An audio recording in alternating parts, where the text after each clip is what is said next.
الحمد لله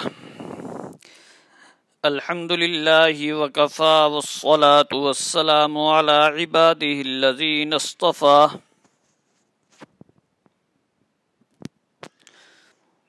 أما بعد فأعوذ بالله من الشيطان الرجيم بسم الله الرحمن الرحيم ألا إن أولياء الله لا خوف عليهم ولا هم يحزنون وقال تعالى في مقام آخر إن الذين قالوا ربنا الله ثم استقاموا تتنزل عليهم الملائكة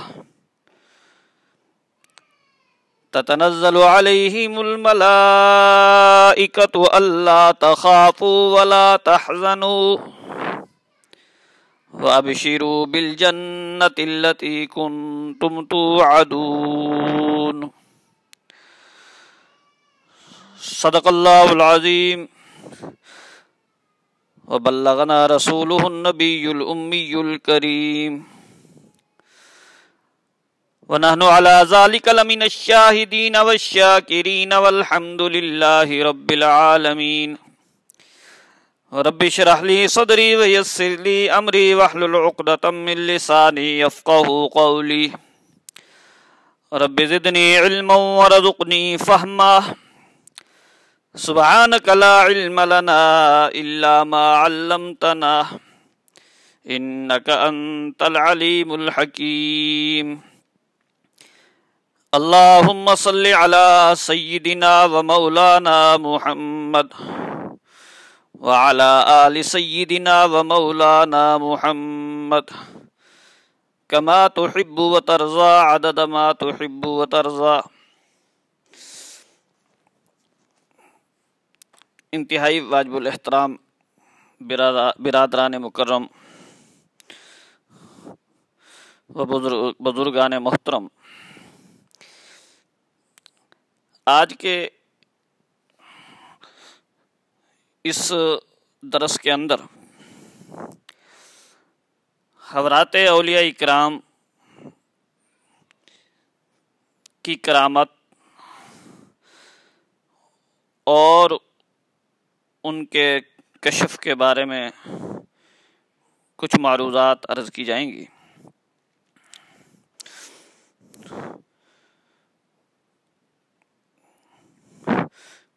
دنیا میں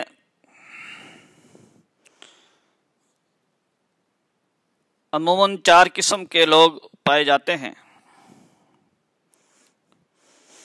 ایک تو وہ لوگ ہیں جو اللہ تعالیٰ کے انعام یافتہ ہیں، مقربین میں سے ہیں، صالحین میں سے ہیں، جن میں سے بعض کو اللہ نے چن لیا، جیسے حضرات انبیاء علیہ السلام،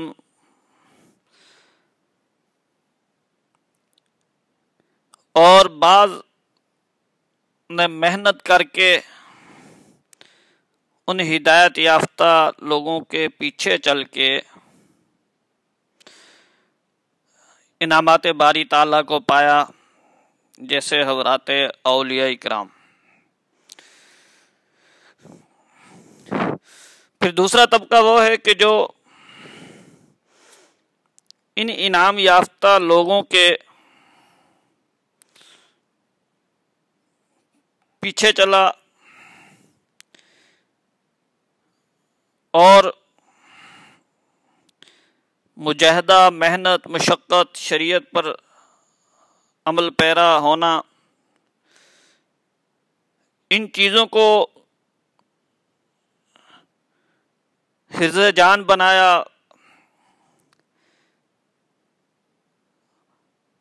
اور یہ طبقہ بھی اللہ تعالیٰ کی نظر عنایت کا مستحق ہو گیا۔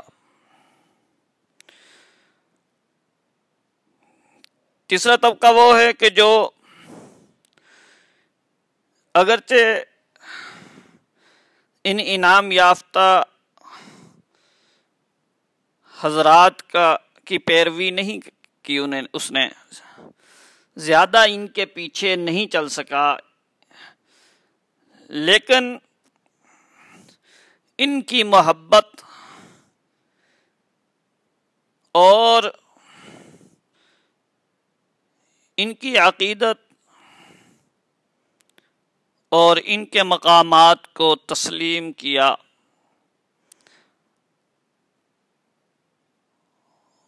اور المرء مع من احب کے تحت کہ آدمی اسی کے ساتھ ہوگا جو جس کے ساتھ محبت کرتا ہے۔ ایسے افراد بھی بہت کچھ اللہ کے ہاں اس محبت کی برکت سے پانے کی امیدوار ہیں۔ البتہ چوتھا طبقہ جو ہے وہ کہ جو نہ تو ان انعام یافتہ لوگوں کے پیچھے چلا، نہ ان سے محبت کی، بلکہ ان انعام یافتہ لوگوں پہ جو اللہ نے انعامات کیے ان کا بھی بغض اور عناد کی وجہ سے انکار کر دیا۔ یہ طبقہ محرومیوں کا باعث ہے اور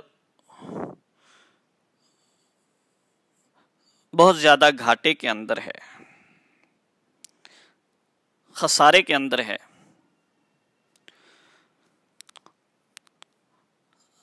اور یہ آج سے نہیں، ملل سابقہ، امم سابقہ کو اٹھا لیں تو وہاں بھی ایسے افراد مل جائیں گے۔ حضرات انبیاء علیہ السلام کی ذوات قدسیہ آئیڈیل شخصیات ہوتی ہیں،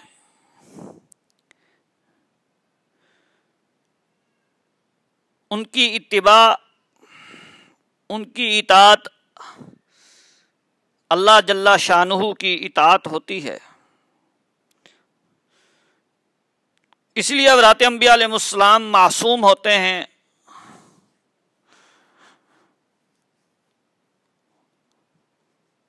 لیکن جب کچھ لوگوں نے خود تو حضرات انبیاء علیہ السلام کے پیچھے چلنا دشوار محسوس کیا اور اپنی نفسانی خواہشات پر چلنا اختیار کیا، تو بجائے اس کے کہ وہ اس پہ نادم رہتے، پریشان رہتے، نہیں، انہوں نے اپنے دل کو تسلی دینے کے لیے حضرات انبیاء علیہ السلام پر بھی غلط الزامات لگا دیے۔ حضرات انبیاء علیہ السلام کی طرف بھی ایسی باتیں منسوب کر دیں کہ جو ان کی شان کے لائق نہیں ہیں اور وہ اس سے منزہ اور مبرہ ہیں۔ خود شراب پینی تھی، آپ بائبل اٹھا کے دیکھ لیں، ایسی بہت ساری چیزیں مل جاتی ہیں۔ بعض تو ایسی چیزیں ہیں کہ جو ایک شریف النفس آدمی کسی ایسی مجلس میں کہ جس کو مستورات نے بھی سننا ہوتا ہے بیان بھی نہیں کر سکتا۔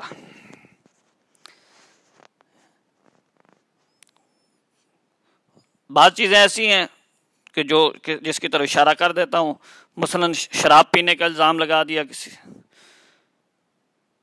یہ ذکر کر دیا انبیاء کے گھروں میں بھی بت پرستی ہوتی تھی، انبیاء علیہ السلام بھی ایک کا حق دوسرے کو دے دیتے تھے،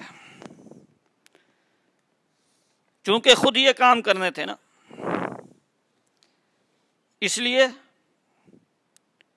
منسوب کر دیا انبیاء علیہ السلام کی طرف۔ خود نامحرم عورتوں سے رابطہ رکھنا تھا، میل ملاپ رکھنا تھا، تو انجیل یوحنا باب 4 آیت 27 اٹھا کے دیکھ لیں۔ لکھا ہے عیسیٰ علیہ السلام ایک غیر اسرائیلی عورت سے باتیں کر رہے تھے، ان کے شاگرد آگے تو تعجب کرنے لگے۔ اس سے پتہ چلتا ہے کہ عیسیٰ علیہ السلام کے اس عورت سے باتیں کرنا یہ شرن جائز نہیں تھا، تبھی شاگرد تعجب کر رہے ہیں۔ خود چونکہ غیر محرم عورتوں سے اختلاط کرنا تھا، ان سے عیاشیاں کرنی تھی۔ انجیل متی اٹھا کے دیکھ لیں باب 26، لکھا ہوا ہے کہ حضرت عیسیٰ علیہ السلام کے پاس ایک عورت آئی عطر لے کر، اور اس نے وہ عطر سر پہ ڈالا۔ شاگرد یہ دیکھ کر خفا ہوئے، کہنے لگے یہ کس لیے ضائع کیا گیا؟ اس طرح یوحنا میں لکھا ہے باب 12 میں کہ ایک عورت عطر لے کر آئی اور حضرت عیسیٰ علیہ السلام کے پاؤں پہ ڈالا۔ عطر بھی آد سیر تھا، اور پھر اپنے بالوں سے عیسیٰ علیہ السلام کے پاؤں کو صاف کیا۔ یہ سب کو پتہ صحیح نا، عیسیٰ علیہ السلام ایک تو نبی حسین ہوتا ہے، دوسرا جوان تھے، شادی شدہ نہیں تھے۔ اب کیا تاثر جاتا ہے کہ ایک عورت اپنے بالوں سے ان کے پاؤں صاف کر رہی ہے؟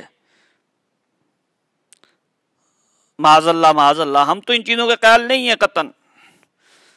صرف آپ کے سامنے حوالہ جات رکھنے کا مقصد یہ تھا، چونکہ خود کردار اپنانا تھا، اب اپنے نفس کو تسلی دینے کے لیے حضرات انبیاء علیہ السلام کی طرح سی باتیں منسوخ کر دیں۔ خود ماں باپ کی نافرمانی کرنی تھی، بے قدری کرنی تھی۔ انجیل متی باب 12 میں لکھ دیا کہ ایک دفعہ عیسیٰ علیہ السلام ایک جگہ پر موجود تھے، باہر آ کے ان کی والدہ کھڑی ہوئی تھی۔ جب اندر پیغام گیا کہ باہر تیری والدہ کھڑی ہے، تو عیسیٰ علیہ السلام کہنے لگے خبر دینے والے کو، کون ہے میری ماں؟ تو دیکھیں، آج کوئی تابع دار بیٹا کسی مجلس میں موجود ہو اور اس کو بتایا جائے تیری ماں باہر کھڑی ہے، تو وہ یہ کہے گا کہ کون ہے میری ماں؟ تو جب 14ویں صدی میں کوئی اطاعت گزار بیٹا کے بارے میں یہ تصور نہیں کیا جا سکتا، تو سیدنا عیسیٰ علیہ السلام جیسے جلیل القدر اللہ کے پیغمبر کے بارے میں یہ تصور کیا جا سکتا ہے۔ خود شرابیں نوش کرنی تھی۔ انجیل یوحنا باب 2 میں لکھ دیا کہ عیسیٰ علیہ السلام اور ان کے شاگرد ایک شادی میں تھے۔ جب شراب پی چکے تو ان کی والدہ نے ان سے شراب مانگی، تو کہا اے عورت مجھے تجھ سے کیا کام؟ تو گویا کہ معاذ اللہ عیسیٰ علیہ السلام کی والدہ کو بھی اس مجلس میں موجود کر دیا۔ عیسیٰ علیہ السلام نے شراب بھی پی، والدہ نے شراب مانگی تو ماں کو انکار کر دیا۔ کیا کوئی سعادت مند بیٹا یہ کر سکتا ہے؟ پہلے نمبر پر تو سوال ہی پیدا نہیں ہوتا، ایک نبی جل قدر پیغمبر اپنے صحابہ کے ساتھ ایسی مجلس میں موجود ہو، اور پھر اس حضرت مریم جیسی پارسا عورت ایسی مجلس میں موجود ہو۔ مقصد عرض کرنے کا یہ ہے، اس طرح کے بہت سارے حوالے جو حضرات علمی شغف رکھتے ہیں اور بائبل کا مطالعہ تو ان کے سامنے ہیں۔ تو یہ کیوں تھا؟ اس لیے کہ خود ان راستے پہ چلنا تھا، نفسانی خواہشات کو پورا کرنا تھا۔ اب الزام حضرات انبیاء علیہ السلام پر لگا دیا تاکہ اپنے نفس کو تسلی دے سکیں کہ کیا ہے، اگر ہم ایسا کر رہے ہیں تو انبیاء نے بھی تو ایسا کیا۔ اسی طرح آج پھر امام الانبیاء صلی اللہ علیہ وسلم کے صحابہ جیسی برگزیدہ جماعت جن کے بارے میں ذات حق جل شانہ فرمایا فَإِنْ آمَنُوا بِمِثْلِ مَا آمَنْتُمْ بِهِ فَقَدِ اهْتَدَوْا،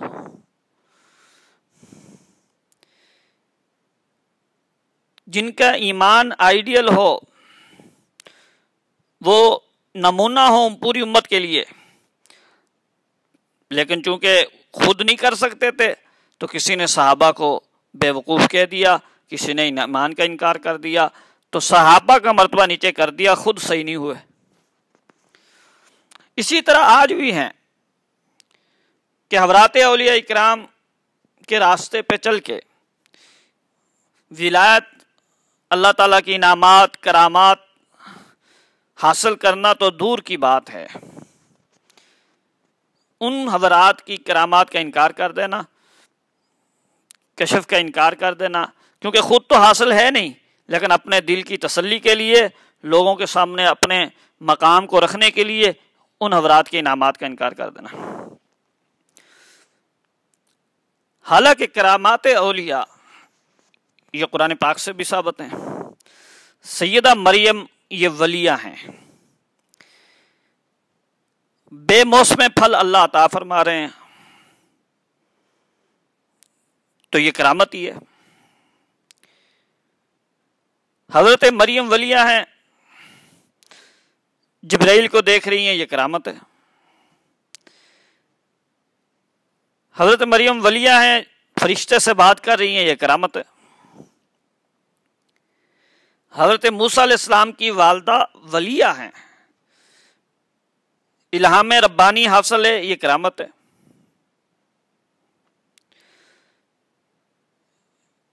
اسی طرح آصف بن برخیہ کا واقعہ قرآن پاک میں ہے، وہ ولی تھے، آنکھ جھپکنے سے پہلے ملکہ بلقیس کا تخت حاضر کر دیا، یہ کرامت ہے۔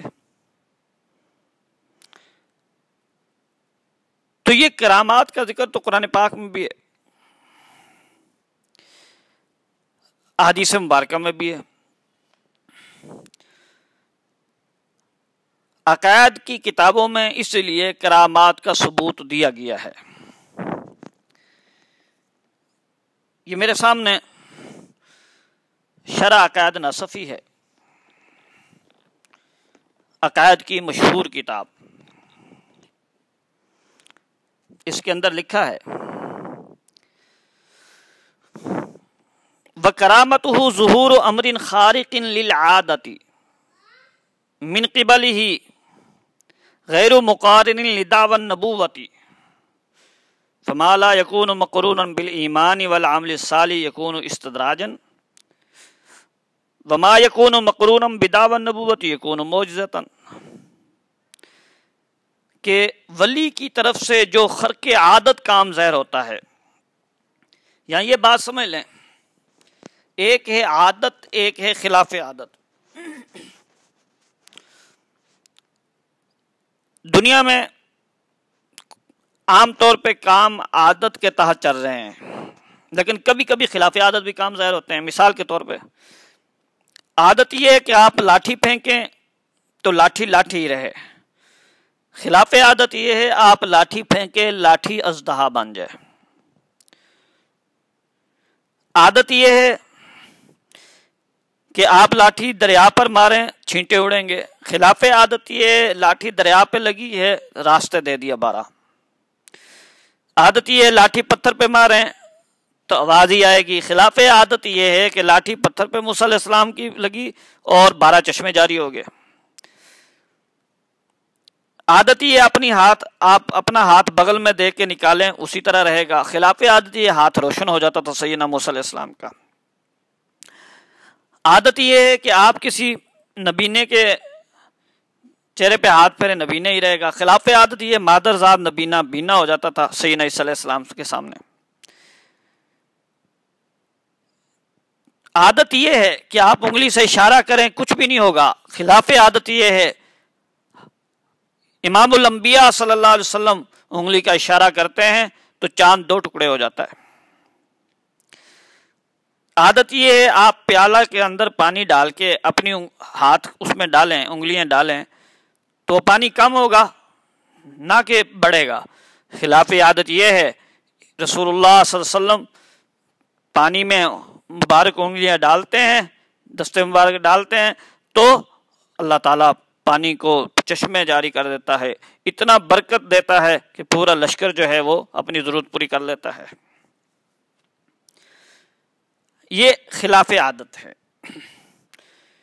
خلاف عادت جو چیز ہوتی ہے، اگر وہ ایسے انسان کے ہاتھ پہ ظاہر ہو کہ جو کہتا ہے میں اللہ کا نبی ہوں، تو یہ معجزہ ہے اور وہ خلاف عادت کام معجزہ کہلائے گا اور وہ شخص اللہ کا نبی ہوگا۔ خلاف عادت کام اگر ایسے شخص کے ہاتھ پہ ظاہر ہو کہ جو دعوے نبوت نہیں کرتا، دعوے نبوت نہیں کرتا لیکن نبی کا متبع ہے، سنتوں پہ چلنے والا ہے، شریعت کے پر چلنے والا ہے، تو ایسا شخص جو ہے ولی ہوگا اور وہ کام جو اس کے ہاتھ پہ ظاہر ہو رہا ہے وہ کرامت ہوگا۔ خلاف عادت کام اگر ایسے شخص کے ہاتھ پہ ظاہر ہوتا ہے کہ جو نبوت کا دعویٰ بھی نہیں کرتا اور نبی کا اتباع بھی نہیں کرتا، کافر ہے، فاسق ہے، بدعتی ہے، تو یہ استدراج ہوگا، اسے کرامت نہیں کہیں گے، یہ فعل استدراج ہوگا اور وہ شخص فاسق ہوگا۔ تو یہ اللہ تعالی کا ایک جو ہے وہ نظام کائنات میں یہ چیز ہے کہ انبیاء علیہ السلام کو معجزات دیے، معجزے کے اندر تحدی ہوتی ہے، یعنی نبی چیلنج کرتا ہے کہ اس کا مقابلہ کر کے دکھاؤ، لوگ اس کے مقابلے سے عاجز آ جاتے ہیں، اس لیے اس کو معجزہ کہتے ہیں۔ معجزے کا معنی عاجز کرنے والا۔ اور عام طور پہ جس دور میں جس قسم کی چیز کا عروج تھا، اللہ نے نبی کو معجزہ بھی اسی قسم کا دیا کہ جس سے نبی ان لوگوں پہ غالب آ گئے اور ان کو وہ بات سمجھ آ گئی۔ مثلا سیدنا موسیٰ علیہ السلام کے زمانے میں جادوگری کا عروج تھا،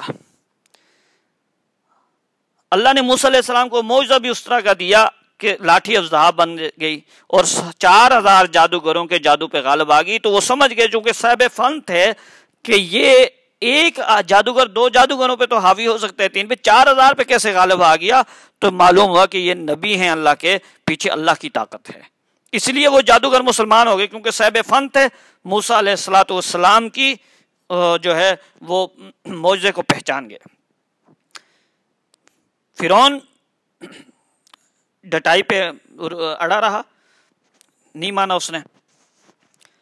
تو عیسیٰ علیہ السلام کے زمانے میں طب کا عروج تھا، اللہ نے معجزے بھی ایسے دیے کہ جو تمام طبیبوں سے غالب آ گئے ان پہ، یعنی کوئی طبیب ایسا تو نہیں پیدا ہوا کہ جو مادرزاد اندھے کو بینا کر سکے، قبر سے مردے کو کھڑا کر سکے، کوڑ کے مریض کو شفا دے سکے۔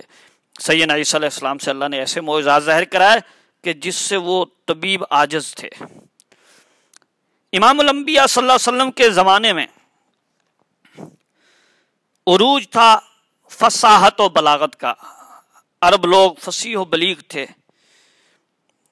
شعر و شاعری، بیانات، تو اللہ تعالیٰ نے رسول اللہ صلی اللہ علیہ وسلم کو معجزات تو سارے دیے، لیکن سب سے بڑا معجزہ قرآن پاک کا دیا جس میں فصاحت و بلاغت ہے۔ اس سے عاجز آگے اور فصحائے عرب مقابلہ نہیں کر سکے قرآن پاک کا، اور سمجھ گئے کہ یہ اللہ کا کلام ہے اور رسول اللہ صلی اللہ علیہ وسلم اللہ کے سچے نبی ہیں۔ تو معجزہ جو ہوتا ہے یہ یا کرامت، یہ خلاف عادت کام ہوتی ہے، تو اس لیے فرمایا وَكَرَامَتُهُ ظہور امر خارق للعادت من قبلہ، یعنی ولی کی طرف سے خلاف عادت کام کا ظہور، اور دعوے نبوت ولی نہیں کرتا۔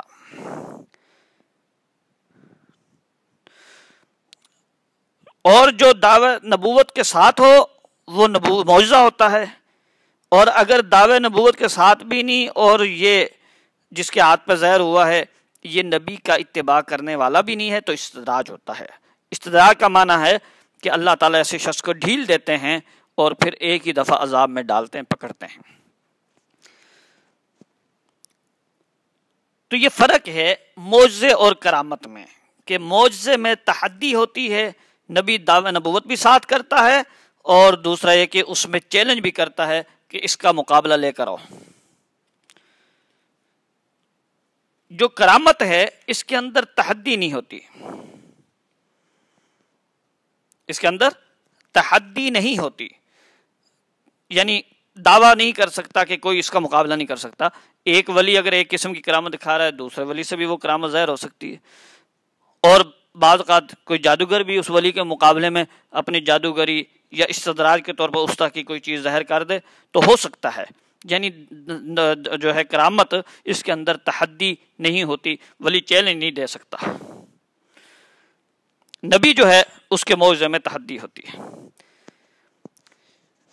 آگے فرماتے ہیں والدلیل علی حقیقت الکرامت ما تواتر من کثیر من الصحابۃ ومن بعدهم بحیث لا يمکن انکارہ خصوصا الامر المشترک وان کانت التفاصیل احادا، کہ کرامت پر دلیل جو ہے وہ تواتر سے ساتھ ایسی خبریں ہیں جو صحابہ کرام اور بعد کے اولیاء سے منقول ہیں، جن کا انکار ممکن نہیں ہے، خصوصاً جو ان سے قدر مشترک ثابت ہو رہا ہے۔ دیکھیے بعض اوقات ایک لفظ استعمال ہوتا ہے قدر مشترک کا یا تواتر مانوی کا۔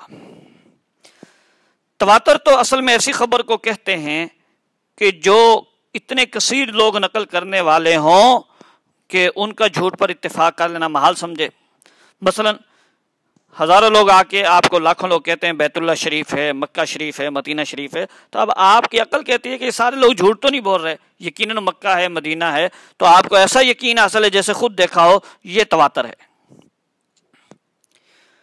اور بعض اوقات اخبار اکیلی ہوتی ہیں لیکن ان سب سے خلاصہ آپ کے ذہن میں جم جاتا ہے۔ مثال کے طور پہ کسی ملک کے بارے میں خبریں آ رہی ہیں کہ وہاں یہ ہو گیا، قریبی ملک کو ہی دیکھ لیجیے، گزشتہ 15 سال سے خبریں آ رہی ہیں، 20 سال سے، کہ کہیں ہوتا ہے کہ آج اتنے امریکی فوجی مارے گئے، کہیں ہوتا ہے اتنا نقصان ہو گیا۔ تو اگرچہ وہ خبر اکیلی غلط ہو سکتی ہے، لیکن سب کا 20 سالوں کی ایک خلاصہ کیا نکلا کہ جو ہے جنگ خوب ہے اور پلہ جو ہے ان کا بھاری ہے، جو ہے لڑنے والوں کا، اور جو ہے ٹھکائی خوب ہو رہی ہے امریکہ کی۔ یہ جو ہے یہ اسے قدر مشترک کہتے ہیں، جو آپ کے دماغ میں ایک نتیجہ نکالا۔ اسی طرح کرامات کی اخبار اگرچہ بہت ساری احاد ہیں لیکن سب کا خلاصہ قدر مشترک یقینی ہے کہ ثابت ہیں کرامات۔ پہلی امتوں میں ثابت تھیں، وہ تو قرآن پاک میں بھی ذکر آ گیا، احادیث میں بھی ذکر ہے، جیسے بخاری شریف میں ہے حدیث غار، 3 آدمی غار کے اندر جو پھنس گئے تھے، تو یہ بھی ان کی کرامت تھی۔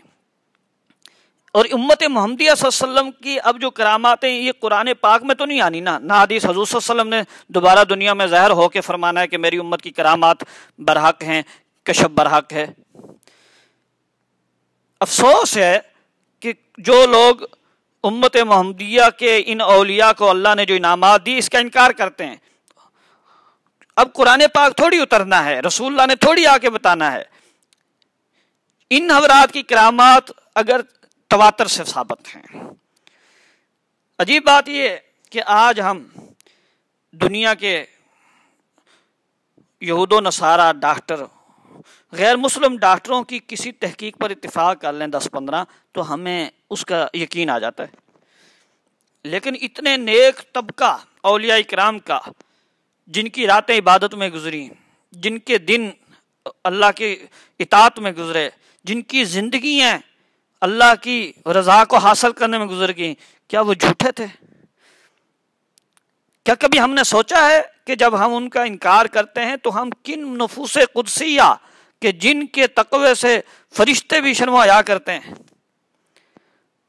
ان پر ہم جو ہے جھوٹا ہونے کا گویا کہ الزام لگاتے ہیں؟ قطعاً ایسی بات نہیں ہے۔ ایسی چیزیں ہوتی ہیں تبھی وہ فرما دیتے ہیں یا دیکھنے والوں کو نظر آ جاتی ہیں. تو کرامات کا قدر مشترک اخبار احاد کا وہ یقین تک ہی پہنچا ہوا ہے.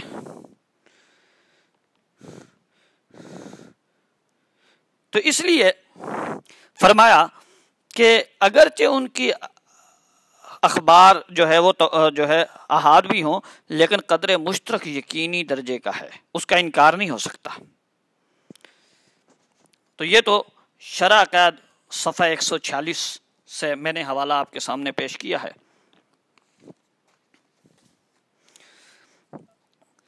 علامہ عبدالعزیز پرہاڑوی رحمۃ اللہ علیہ یہ اتنے بڑے محدث اور عالم اور فقیہ ہیں، 300 کتابوں کے مصنف ہیں،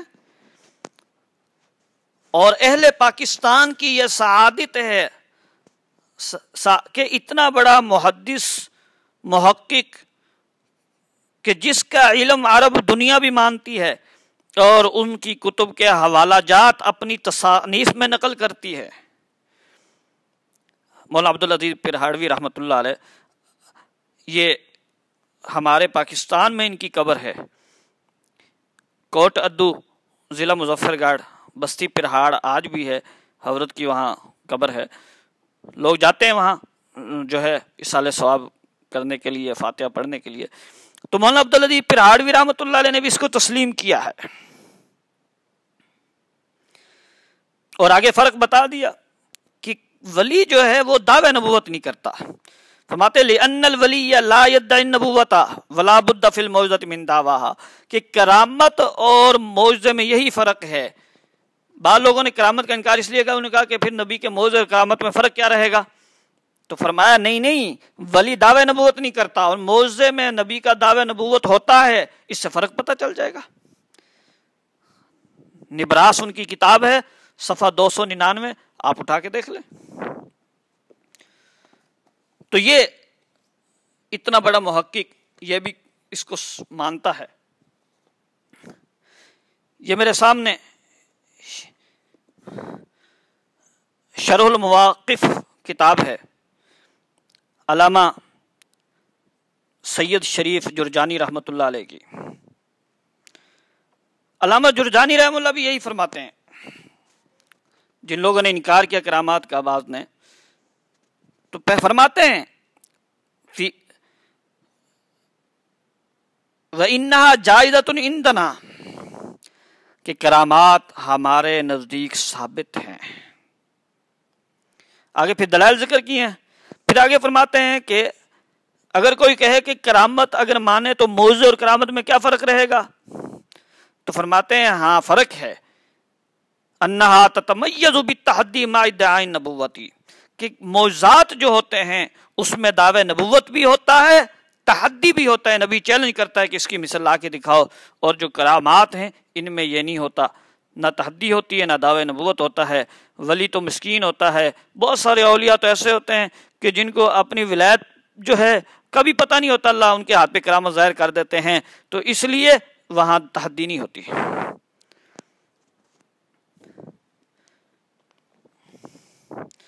علامہ ابن عابدین شامی رحمۃ اللہ علیہ کہ جن کا ذکر کرتے ہوئے بھی اللہ تعالیٰ کی قدرت ذہن میں آتی ہے کہ جس شخص کو اللہ نے اتنا مقام عطا کیا کہ ان کی کتاب فتاوی شامی آج دنیا کے شاید ہر مفتی کی ضرورت بنی ہوئی ہے، خاص طور پہ فقہ حنفی کے جو متبعین ہیں. امام شامی رحمۃ اللہ علیہ یہ اپنے وقت کے فقیہ، محدث، مفسر اور بے مثل انسان تھے. آج لوگ طیب اردگان کو عالم اسلام کا جو ہے وہ ہیرو مانتے ہیں اور ہے بھی. تو یہ کس کا فیض ہے؟ طیب اردگان شیخ محمود افندی کے تیار کیے ہوئے ہیں. شیخ محمود افندی نقشبندی سلسلہ کے بہت بڑے ولی اللہ ہیں، اور ان کا سلسلہ کے آگے ایک شیخ آتے ہیں، شیخ خالد نقشبندی رحمۃ اللہ علیہ. یہ شیخ خالد نقشبندی مجدد الفسانی کے سلسلے سے ہیں، شام کے تھے۔ شیخ خالد نقشبندی کو اللہ نے بہت سی کرامات اور کشوف عطا کیے تھے، تو کچھ لوگوں نے حسد کیا، اعتراضات کیے، تو امام شامی رحمۃ اللہ علیہ نے پورا رسالہ لکھا شیخ خالد نقشبندی کے دفاع میں۔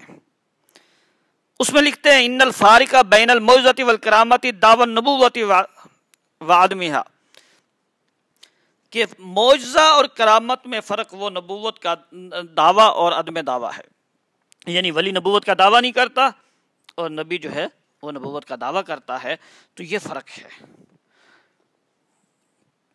معلوم ہوا کرامات کا ثبوت وہ بھی تسلیم کرتے ہیں۔ علامہ جلال الدین سیوطی رحمۃ اللہ علیہ کی کتاب الحاوی الفتاوی ہے، اس کے اندر وہ حوالہ نقل فرماتے ہیں،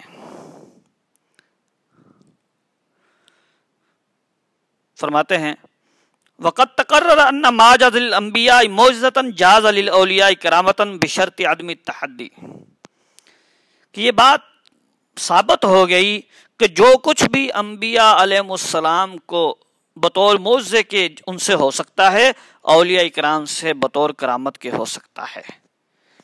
الحاوی للفتاوی صفحہ 663۔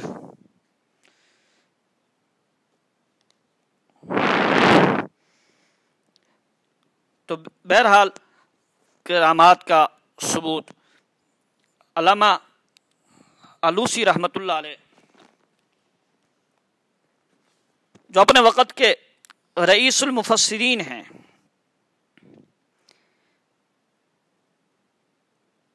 وہ فرماتے ہیں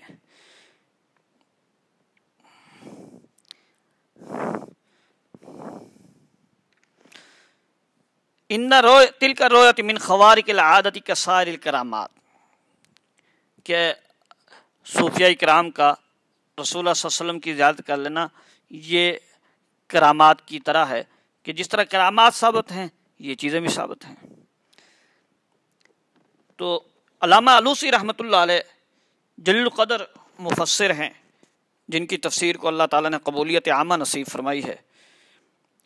تو باقی گفتگو انشاءاللہ اگلے درس میں اسی تسلسل کو لے کے چلیں گے۔ اللہ تعالیٰ کی ذات ہمیں اولیاء کرام کی سچی محبت نصیب فرمائے اور ان کی اتباع کی توفیق نصیب فرمائے۔ وآخر دعوانا الحمدللہ رب العالمین۔